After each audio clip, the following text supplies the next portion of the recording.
Shalom, salam damai sejahtera bagi kita semua.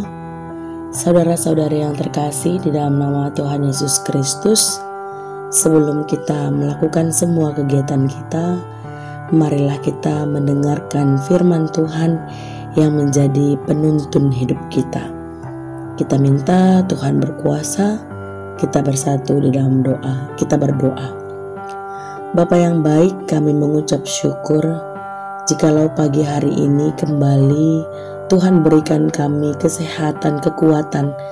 Tuhan pulihkan kami di dalam tidur kami sehingga kami bangun dengan tubuh yang segar. Bapa yang baik, kami mau melakukan aktivitas kami sepanjang hari ini. Biarlah Tuhan berikan kami kesempatan mendengarkan firman-Mu, supaya firman-Mu boleh menjadi landasan hidup kami, penuntun langkah kami, sehingga hari-hari kami yang ingin kami laksanakan, yang ingin kami jalani, boleh seturut dengan kehendak Tuhan. Roh Kudus-Mu menyertai kami dan menguasai kami pada saat ini. Berfirmanlah ya Tuhan, karena kami siap untuk mendengarkannya. Di dalam nama anak-Mu Yesus Kristus, kami berdoa dan mengucapkan syukur. Amin. Saudara-saudari yang terkasih di dalam nama Tuhan Yesus Kristus, firman Tuhan yang jadi renungan kita pada pagi hari ini diambil dari 1 Tawarikh 11 ayat 10 sampai dengan 19. Berkata demikian bagi kita semua. Inilah kepala-kepala para pahlawan yang mengiringi Daud, yang telah memberi dukungan yang kuat kepadanya, bersama-sama seluruh Israel dalam mencapai kedudukan raja, dan yang mengangkat dia sebagai raja, seperti yang difirmankan Tuhan mengenai Israel. Inilah daftar para pahlawan yang mengiringi Daud: Yasobam bin Hachmoni, kepala Triwira, ia mengayunkan tombaknya melawan 300 orang yang tertikam mati dalam satu peperangan. Dan sesudah dia, Eleazar anak Dodo, orang Ahohi itu, ia termasuk ketiga pahlawan itu. Ia ada bersama-sama Daud dan di Pasdamim ketika orang Filistin berkumpul di sana untuk berperang. Ada sebidang tanah ladang penuh jelai di sana. Ketika tentara melarikan diri dari hadapan orang Filistin, maka berdirilah mereka di tengah-tengah ladang itu. Mereka dapat mempertahankannya dan memukul kalah orang Filistin. Demikianlah diberikan Tuhan kemenangan yang besar.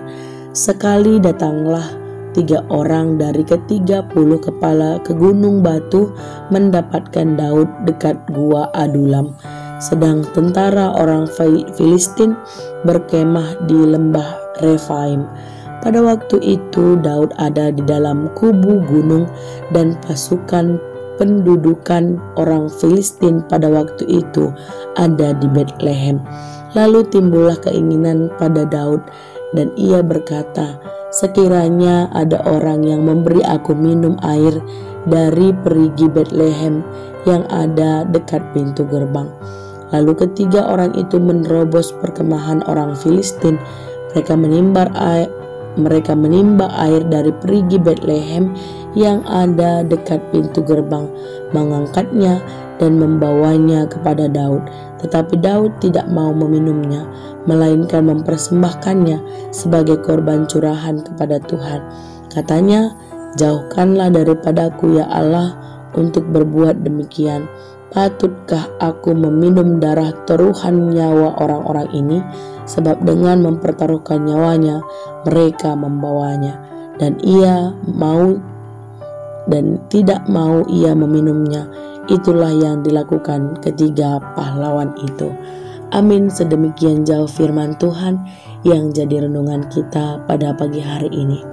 Saudara-saudari yang terkasih, kalau kita pernah mendengarkan sebuah pepatah, di balik seorang suami yang sukses ada istri yang sangat rajin. Ada juga pepatah ternyata, saudara-saudari yang terkasih, mengatakan bahwa kesuksesan seorang pemimpin bukan hanya bergantung pada pribadinya, di mana kesuksesan seorang pemimpin mau tidak mau, disadari atau tidak, pasti mendapatkan bantuan dari orang lain. Misalnya anak buah, keluarga, kolega, atau malah orang di luar organisasinya. Begitu juga dalam kehidupan bergereja. Adakah hamba Tuhan yang sukses dalam pelayanan tanpa dukungan orang lain? Saudara-saudara yang terkasih, perikop ini yang jadi renungan kita hari ini memperlihatkan banyak orang yang berperan di balik kesuksesan Daud sebagai raja. Sebuah kisah yang mengharukan dicatat di sini, di mana 3 kepala pasukan Daud dengan berani menerobos perkemahan pasukan musuh untuk mengambil air minum baginya dari perigi di Betlehem. Betlehem merupakan kota kelahiran Daud, pasti menimbulkan nostalgia baginya. Ia pun merespon dengan menunjukkan kepedulian kepada anak buahnya. Ia memilih tidak meminum air pemberian itu, tetapi mempersembahkannya kepada Tuhan. Tanggapan itu mengungkapkan penghargaannya yang besar kepada ketiga anak buahnya tersebut. Tindakan yang mereka lakukan karena mereka mengasihi Daud. Kini ini juga digunakan Daud untuk menyatakan kasihnya kepada Tuhan. Baik Daud maupun pendukungnya melayani dengan hati yang mengasihi Tuhan, sehingga mereka pun mengasihi satu dengan yang lain. Oleh sebab itu, saudara-saudara yang terkasih, kiranya pelayanan kita pun memiliki motivasi yang sama.